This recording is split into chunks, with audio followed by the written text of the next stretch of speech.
John Miller adjusted his diplomatic uniform as the Earth shuttle approached the massive Imperial station. Through the viewport, he saw alien ships of various designs docked at the sprawling structure. The Galactic Empire's central hub was impressive, a city in space that housed representatives from 300 star systems. Miller felt small but refused to be intimidated. "Ready, Ambassador?" Susan Wright asked beside him. Her calm voice steadied his nerves. As Earth's top xenolinguist, Susan had spent months studying Imperial languages and customs. "As ready as I'll ever be," Miller replied. "Humanity's first impression matters. We need equal standing, not charity." The shuttle docked with a gentle thud. Miller led his team of 6 diplomats through the airlock. 2 tall, blue-skinned aliens waited for them. Their faces showed no emotion, but their 4 eyes blinked in synchronized patterns. "Welcome to Imperial Station 1. The taller alien said in perfect English. "I am Kretval, assistant to the Imperial Court. You will follow me."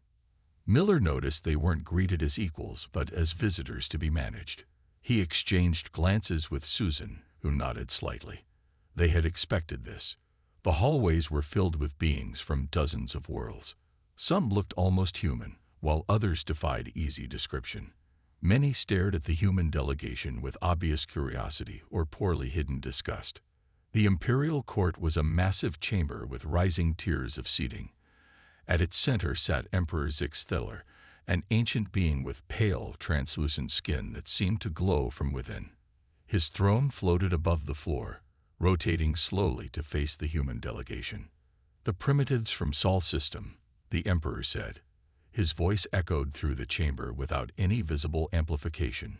"Step forward." Miller approached and bowed slightly, enough to show respect but not submission. "Emperor Zixtheller, I bring greetings from Earth and its 17 colonies throughout the Sol System. We come seeking friendship and equal trade between our civilizations." Laughter rippled through the court. The Emperor made a gesture that silenced the room. "Equal? You have barely mastered basic faster-than-light travel. Your technology is crude. Your species has existed for a mere instant. What equality could you possibly offer?" Miller maintained his composure. "We offer new perspectives, art, culture, and resources unique to our world. We also offer friendship freely given, not taken through force." Lord Vexnar stepped from behind the throne. His black uniform marked him as Imperial intelligence. "Your species is young and arrogant. The Empire has guided thousands of developing worlds. You will benefit from our oversight." Over the next 3 days, Miller and his team attended meetings with Imperial officials. Each conversation revealed the same truth. The Empire viewed Earth as a resource to be harvested, not a partner. Humans would be given technology, but lose independence. Earth would become another servant world in the vast empire. On the final night, Susan hacked into the Imperial database using technology hidden in her translator. What she found confirmed their worst fears.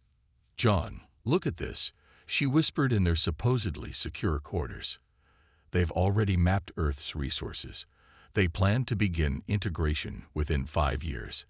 That's their word for colonization." Miller studied the documents with growing anger. "We need to get this back to Earth." Their departure was scheduled for the next morning, but urgent messages arrived during the night. Lord Vexnar requested Miller's presence alone. "I know your linguist accessed restricted files," Vexnar said when Miller arrived at his office. "Primitive does not mean stupid. I respect your attempt." Miller kept his face neutral. "I don't know what you mean." "Of course." Vexnar smiled. "Return to your world, Ambassador. Tell them the Empire offers protection and advancement. Or don't. It changes nothing. The decision is already made." Miller left with his team hours later, the stolen data hidden in multiple devices. As Earth's blue sphere appeared in their viewport, Miller made a decision. "The Empire thinks we're primitive and weak," he told Susan. "That's their first mistake. And their biggest advantage," Susan replied. Miller nodded. "For now. But they'll learn. Humanity won't surrender its future to anyone. 5 years passed since the first meeting with the Galactic Empire. On the surface, Earth maintained polite relations. Trade ships visited Earth ports. Imperial tourists explored human cities. Everything seemed peaceful. Below the surface, humanity prepared for war. Admiral Patricia Vance stood in the hidden command center deep inside Titan, Saturn's largest moon. Around her, officers monitored screens showing the progress of Earth's secret fleet. "How many ships are ready?" she asked. Commander George Franklin, her second in command, pulled up the latest report. "We have 30 battleships, 70 cruisers, and over 200 smaller vessels complete. Another 50 larger ships will be ready within 3 months." Patricia nodded. The numbers were good, but not good enough. Not against an empire with thousands of worlds. "And the new technology? Dr. Howard wants to see you. He says there's a breakthrough." The research labs were on the lowest level. Dr. Kevin Howard greeted Patricia with tired eyes, but an excited smile. He hadn't slept in days. "We did it," he said, leading her to a large test chamber. "Watch this." Inside the chamber, a small model ship floated. An energy beam hit it directly. Instead of damaging the ship, the beam's energy seemed to disappear into the hull.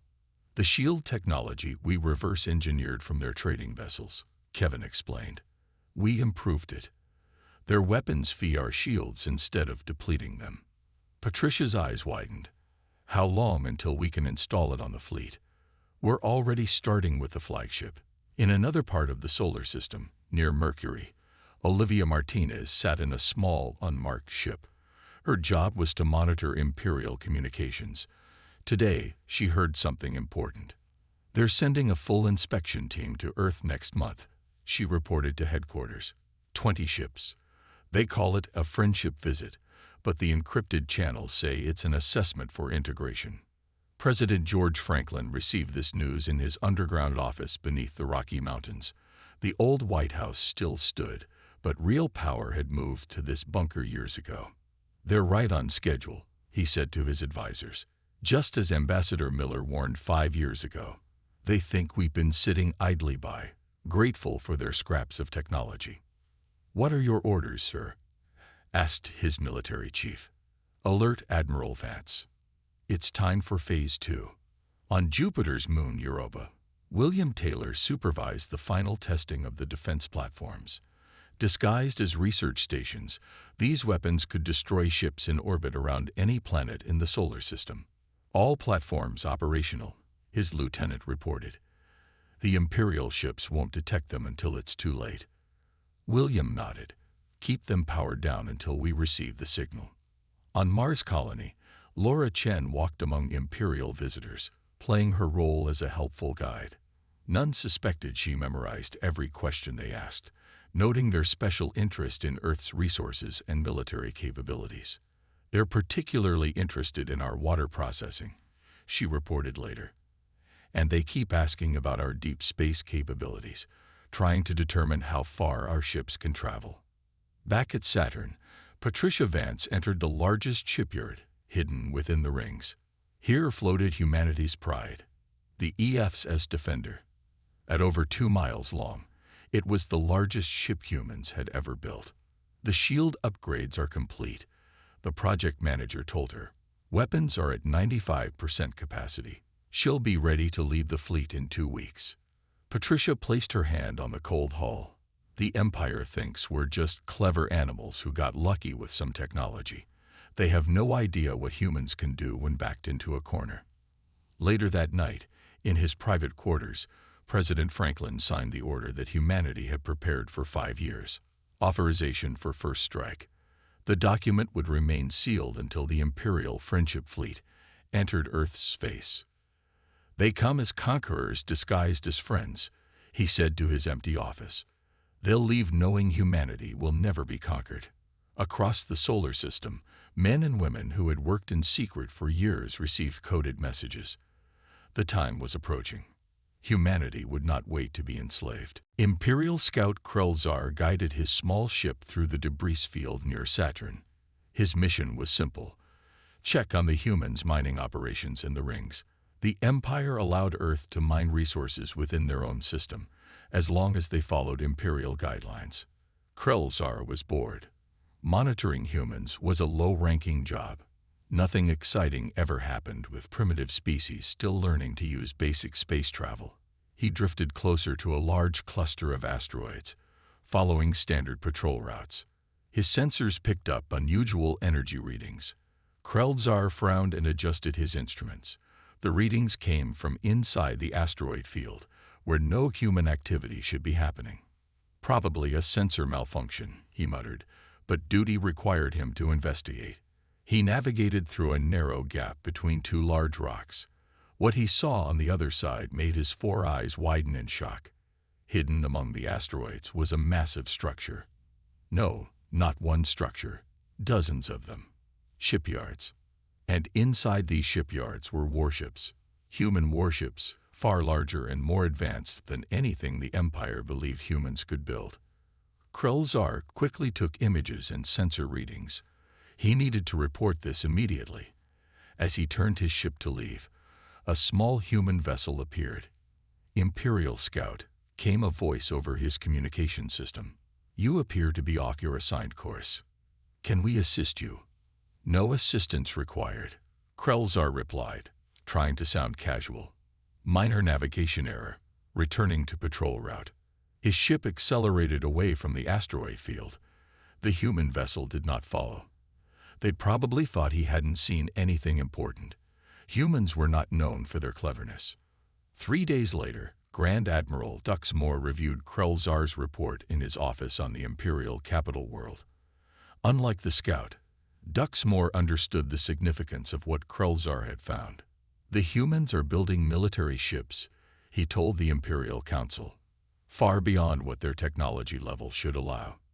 Emperor Zix Thaler seemed unconcerned. How many ships did the Scout see? "He estimates perhaps 20 vessels under construction." The Emperor waved a dismissive hand, a primitive species trying to feel important. Even 100 human ships would be no match for a single Imperial battle group. Lord Vexnar, who had met the humans 5 years earlier, was not so quick to dismiss the threat. "We should perhaps accelerate our integration schedule. The humans are showing signs of resistance." "Agreed," said the Emperor. "Prepare a disciplined fleet. If they resist our friendship visit, we will show them proper respect for the Empire." Meanwhile, on the Jupiter defense platform, Commander William Taylor received an urgent message from Saturn. "An Imperial Scout discovered one of our shipyards," he told his officers. "Not the main yard, thankfully, but he saw enough to report back." "Did we intercept his transmission?" Lieutenant Alan Baker asked. "Yes. They now know we're building ships, but they think it's a small operation. They have no idea about the full fleet." William contacted Earth headquarters. Within an hour, Admiral Patricia Vance called an emergency meeting with all fleet commanders. "The Empire knows we're preparing, but they've underestimated our numbers and technology," she explained. "This works in our favor. Their arrogance will be their downfall." On Mars, Laura Chen received new orders. Her cover as a friendly guide would soon end.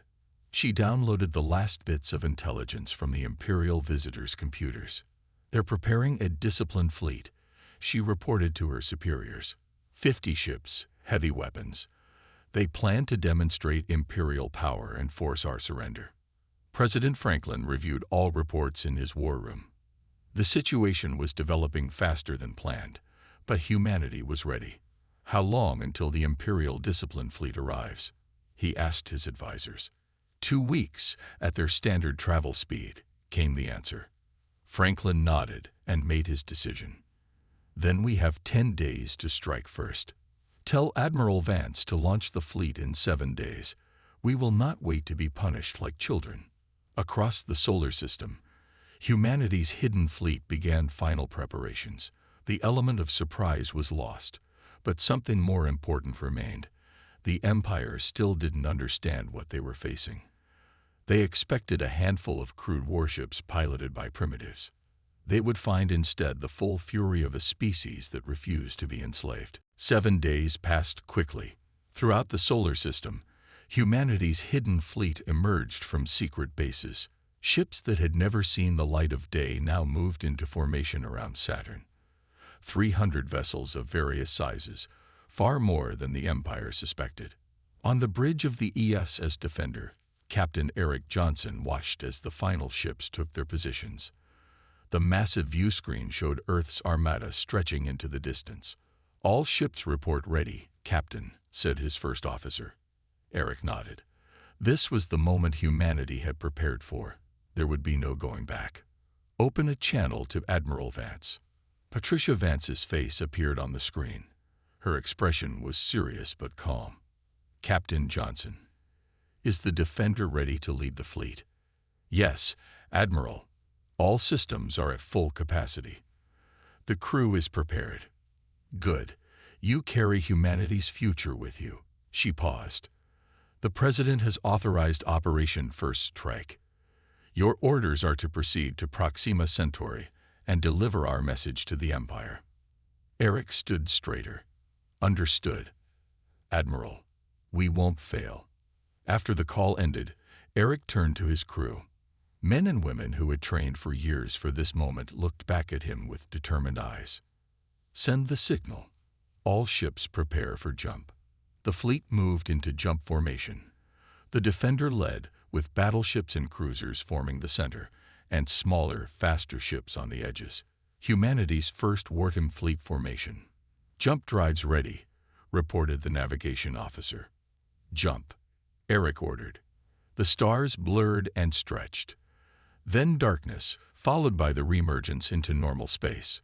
The Proxima Centauri system appeared before them, with its planets circling the red dwarf star. And in orbit around the main world was an Imperial outpost. On that outpost, Governor Haxtill was enjoying a quiet day. Proxima Centauri was a small border outpost, not an important assignment. Nothing exciting ever happened here. An alarm blared, shattering the peace. "Governor, multiple ships just appeared in our system." Axtill rushed to the command center. The sensor displays showed hundreds of ships of unknown design. His blood ran cold as the computer finally identified them. "Human vessels. Impossible," he gasped. On the Defender, Eric received confirmation that all ships had successfully jumped and were in position. "Open a channel to the Imperial outpost," he ordered. Diana Ross, the diplomatic officer, stepped forward. She carried the formal declaration of war, approved by Earth's united government. "Channel open, Captain." "They're responding." Governor Haxtill's confused face appeared on the screen. "This is Governor Haxtill of the Galactic Empire. Human vessels, explain your presence immediately." Diana spoke clearly, her voice firm. "Governor Haxtill, I am Diplomatic Officer Diana Ross of the Earth Fleet Ship Defender. I bring a formal message from the United Earth Government." She unfolded an actual paper document, a touch of human tradition in this digital age. "The people of Earth hereby declare that a state of war exists between Earth and the Galactic Empire. This declaration is in response to the Empire's plans to conquer our world and reduce our people to servants." Haxtill's face showed complete shock. "This is madness. You cannot declare war on the Empire. No single world can stand against us." "We do not stand alone," Diana continued. "The colonies of Mars, Venus, Europa, Titan, and all human settlements throughout our system stand united. We will not surrender our freedom." Eric stepped forward. "Governor, we are broadcasting this declaration on all Imperial frequencies. Your entire empire will hear our message. We do not wish to harm civilians. Evacuate your non-military personnel immediately." Haxtill stood speechless. This was beyond his authority to handle. "You have 6 hours," Eric added. "After that, we will disable this outpost's military capabilities." As the transmission ended, the strategic officer, Nathan Phillips, approached Eric.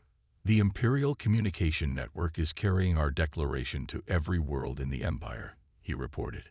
"They're trying to block it, but our methods are overriding their security." Eric nodded and looked at the view screen.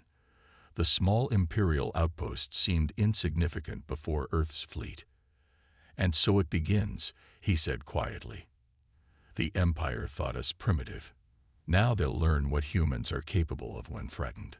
Throughout the Galactic Empire, beings of 1,000 species watched in disbelief as the Declaration played on their screens.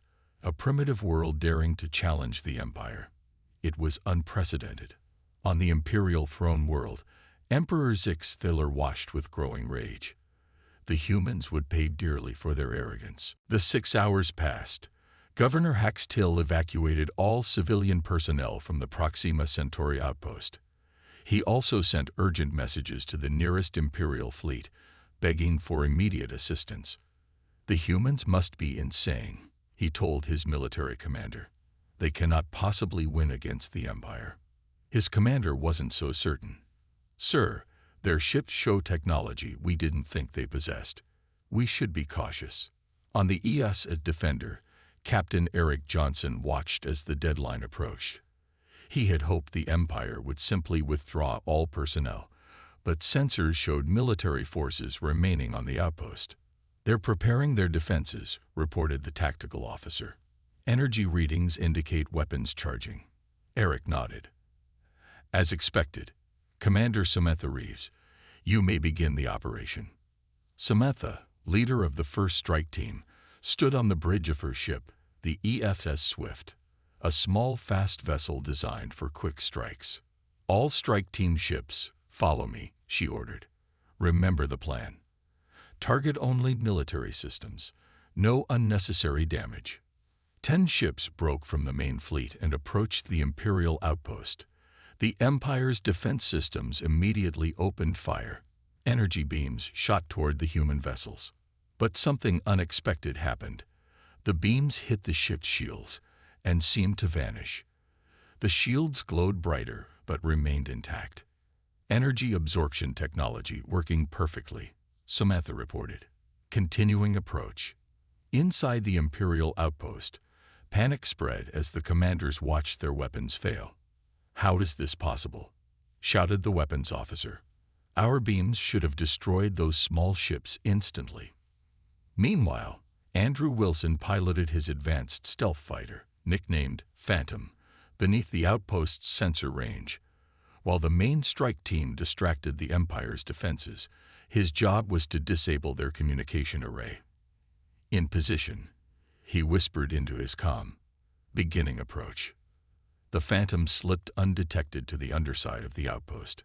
Andrew carefully placed 3 devices against the hull, then retreated. Devices planted. Detonation in 3, 2, 1. The devices activated, sending electromagnetic pulses into the outpost's communication systems. No explosion, no destruction. Just a precise disruption that left the outpost unable to call for help. Samantha's strike team reached their positions around the outpost. All ships in position. Target weapon systems only. Her ships fired precise beams at the outpost's weapon emplacements. One by one, the Imperial defenses went silent. In just 20 minutes, the entire outpost was defenseless, its communications disabled, but its life support and civilian areas untouched. News of this first battle spread quickly throughout the Empire. Grand Moff Zortath, leader of the Imperial War Council, could not believe the reports. How could untested humans disable an Imperial outpost with no casualties? He demanded. His advisors had no answers. This defied everything they knew about human capabilities. Dr. Lisa Brown watched the battle data from her laboratory on the Defender. Her adaptive shield technology had worked perfectly. The Empire's energy weapons actually charged our shields to 120% capacity, she told Captain Johnson. "We could have sustained their fire for hours." The captain smiled. "Well done, Doctor. Your technology may have just changed the rules of space warfare." Within hours of the first strike, Imperial border fleets mobilized. 5 fleets, each with 50 warships, headed toward Proxima Centauri. They expected to crush the human rebellion quickly. But Admiral Patricia Vance had anticipated this response. Human ships were already moving to their next targets, Imperial military bases throughout the sector. Each strike was precise, targeting only military capabilities while avoiding civilian casualties. On the Imperial throne world, Emperor Zixthiller received increasingly disturbing reports. Human ships were appearing throughout Imperial space, striking military targets and disappearing before responses could be organized. "How are they moving so quickly?" he demanded. "Their jump drive technology should be primitive." Lord Vexinar, who had dismissed humans 5 years earlier, now looked worried. "Your Majesty, I believe we may have underestimated them." Severely. The Emperor's rage was terrible to witness. "Assemble the Grand Armada. All of it. We will crush these humans with overwhelming force." What the Emperor didn't understand was that humanity wasn't fighting like previous challengers to imperial power.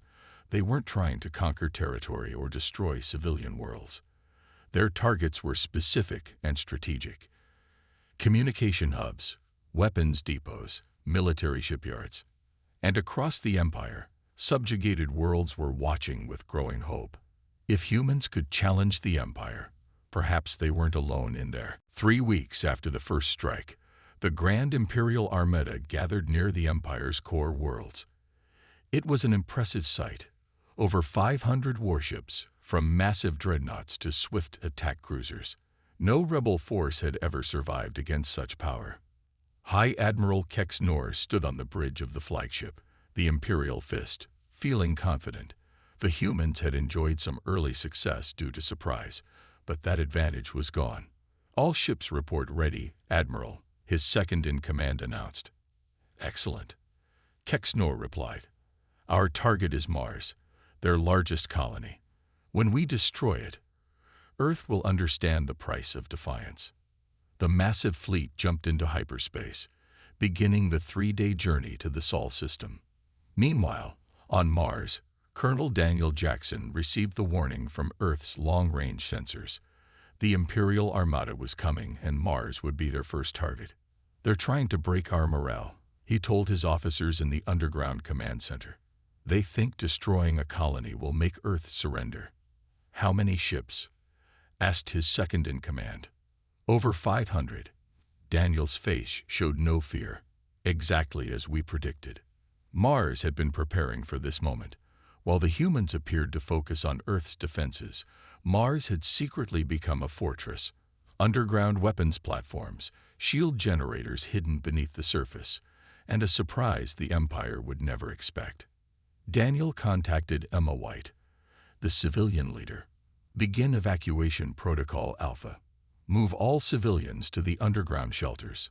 Emma nodded grimly. "Already underway. The people know what to do." Across the Red Planet, civilians moved calmly to designated underground facilities. They had practiced many times.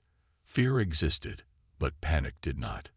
In orbit around Mars, Commander Ryan Cooper prepared the orbital defense network. 50 satellites appeared ordinary and harmless to Imperial scans, but each contained powerful weapons. "All stations report ready," his lieutenant said. "Shield network at full capacity." Ryan nodded. "Now we wait." 3 days later, the Imperial Armada arrived at the edge of the Sol system. High Admiral Kex Nor was pleased to see no major defense fleet near Mars. "They've concentrated their forces around Earth," he told his officers. "As expected, they cannot protect all their worlds." The Imperial fleet moved toward Mars, weapons ready. Kex Nor planned a show of force, devastating but precise strikes to destroy key infrastructure while leaving enough intact to be useful to the Empire later. "We are within firing range," reported the weapons officer. "Begin the attack," Kex Nor ordered.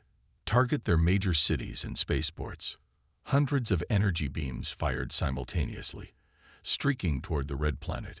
Kex Nor watched with satisfaction, imagining the destruction and terror below. But the beams never reached the surface. Instead, they hit an invisible barrier that suddenly glowed brilliant blue around the entire planet. A planetary shield, far more powerful than any the Empire had seen before. "Impossible," Kex Nor shouted. "No single planet can generate a shield of that magnitude." Before the Imperial fleet could adjust their strategy, the seemingly harmless satellites in orbit activated. They fired concentrated energy beams at the Imperial ships, targeting engines and weapons systems with surprising accuracy. Then, from the Martian surface, massive weapon platforms rose from hidden underground bays.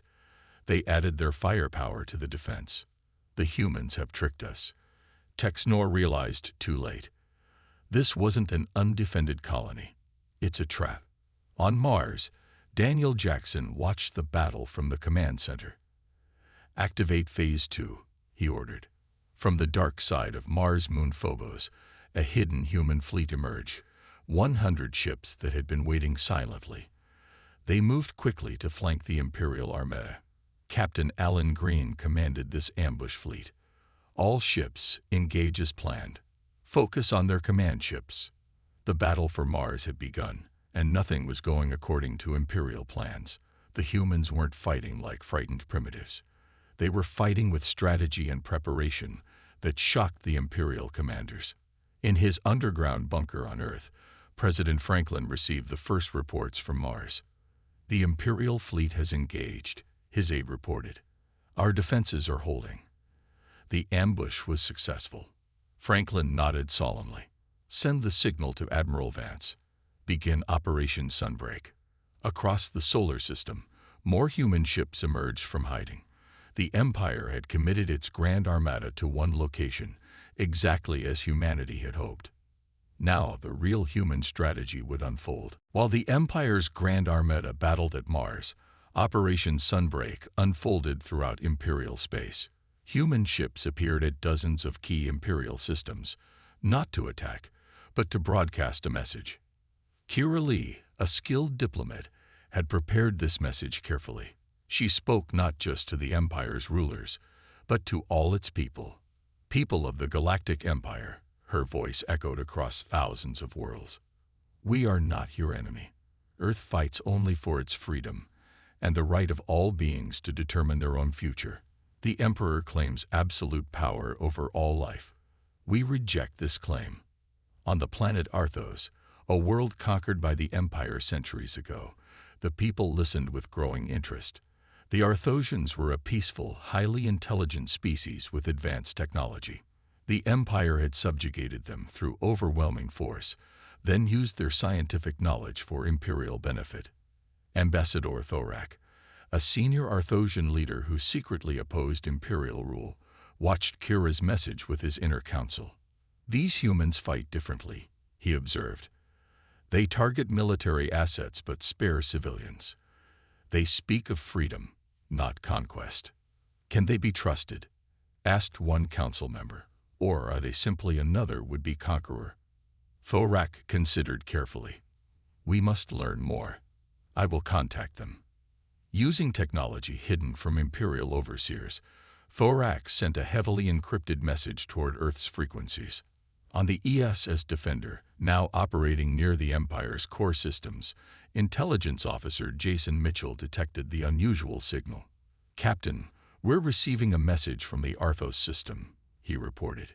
"It's using encryption methods we've never seen, but it's definitely directed at us." Captain Eric Johnson ordered maximum security protocols. "Decode it carefully. This could be a trap." After hours of work, Jason finally decrypted the message. His eyes widened as he read it. "Captain, the Arthosians want to help us. They say they've been under Imperial control for 300 years and see our war as an opportunity for their own freedom." Eric immediately reported this development to Earth. Within days, Vice Admiral Christopher Scott received orders to take a small fleet to meet with the Arthosians in secret. "Be cautious," Admiral Vance warned him. "Verify their intentions before revealing any of our strategies." Christopher's fleet jumped to a neutral system where Thorak had promised to meet them. A single Arthosian ship waited there, having slipped away from Imperial monitoring. The meeting took place on Christopher's flagship. Thorak was tall and thin with pale blue skin and large, intelligent eyes. He bowed to the human delegation. "Vice Admiral Scott, I bring greetings from Arthos," he said in perfect English, "and information that may help your cause." What information? Christopher asked cautiously. Thorak activated a holographic display showing Imperial fleet movements throughout the galaxy. The Emperor has recalled forces from 50 systems to counter your attacks. This creates opportunities. Christopher studied the data, amazed by its detail. How did you obtain this? The Empire uses our technology, but doesn't understand it completely, Thorak explained. We've had access to their military networks for decades, but never had reason to use it. Until now. Back at Mars, the battle continued. The Imperial Armada found itself in an increasingly difficult position. Their initial advantage of numbers was countered by human technology and strategy. High Admiral Kex Nor lost 20 ships in the first hour alone. Pull back and regroup, he ordered. Focus fire on their orbital platforms. But the human defenders adapted quickly to each Imperial tactic. Colonel Daniel Jackson coordinated the defense from Mars, while Captain Alan Green's ambush fleet attacked from multiple directions. On Earth, President Franklin received reports from both Mars and Vice Admiral Scott's meeting with the Arthosians. The pieces are coming together, he told his advisors. The Empire is strong because its subject worlds fear to resist. If one world successfully defies them, others might follow. His chief strategist finished. Franklin nodded. Exactly. Send word to Admiral Vance. Begin Phase 3. Contact with all potentially sympathetic species in the Empire. Across the galaxy, the seemingly impossible was happening. Humanity, a species the Empire had dismissed as primitive, was not only surviving but changing the very foundations of Imperial power. For the first time in centuries, the concept of freedom spread through the stars like wildfire. And on distant worlds, beings of many forms and cultures began to wonder, if humans could defy the Empire, perhaps they could too. 3 months after the war began, the galaxy looked very different. The battle at Mars had ended in a stunning defeat for the Imperial Grand Armada. High Admiral Kex Nor had retreated with less than half his ships, his reputation ruined. Across Imperial space, rebellion spread like wildfire.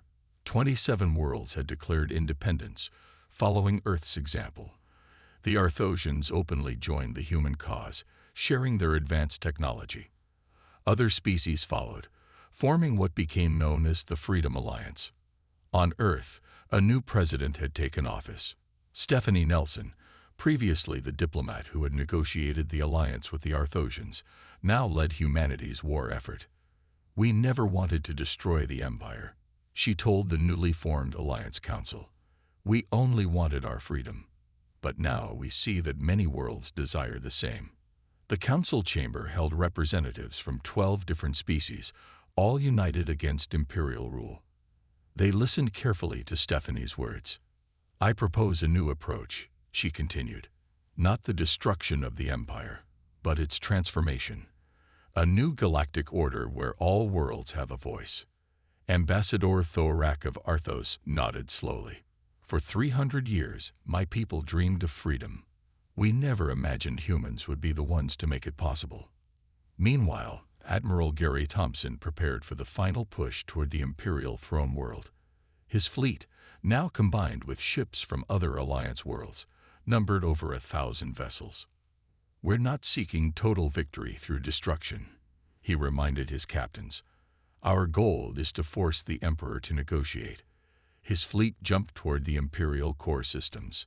Intelligence provided by allied worlds showed that the Empire's defenses were stretched thin, with rebellions on dozens of worlds. On the Imperial throne world, Emperor Zixthiller faced his council. For the first time in his long life, he felt fear. How has it come to this? He demanded. One primitive world defies us, and suddenly the Empire begins to crumble. Lord Vexinar, older and wiser than when he had dismissed humans years ago, spoke carefully. Your Majesty, perhaps we should consider negotiation. The humans do not seek to destroy us. They offer terms. Negotiate with primitives. The Emperor's voice shook with rage. Never. But many on the council exchanged glances. The unthinkable had begun to seem reasonable. Hours later, sensors detected the massive Alliance fleet entering the system. It took position a safe distance from the throne world, but made no aggressive moves. From his flagship, Admiral Thompson sent a message directly to the Imperial Palace. Emperor Zixthilor, I bring terms from the Freedom Alliance. We do not seek your destruction or the collapse of order in the galaxy. We seek only recognition of our independence and the right of all worlds to choose their own path. In the Imperial Palace, debate raged. Military leaders insisted they could still win if they used planet-destroying weapons. Others pointed out that such actions would only turn more worlds against them. Finally, an aide rushed into the throne room. Your Majesty, 30 more systems have declared support for the Alliance. Our governors have been peacefully removed from office. The Emperor sat motionless on his throne. The empire he had ruled for thousands of years was transforming before his eyes. Bring me the human terms, he finally said. 2 days later, President Stephanie Nelson arrived at the Imperial Palace to negotiate directly with the Emperor. It was a historic moment. The leader of Earth, once dismissed as a primitive world, now standing as an equal before the ruler of 1,000 systems. The age of empire is ending, she told him quietly.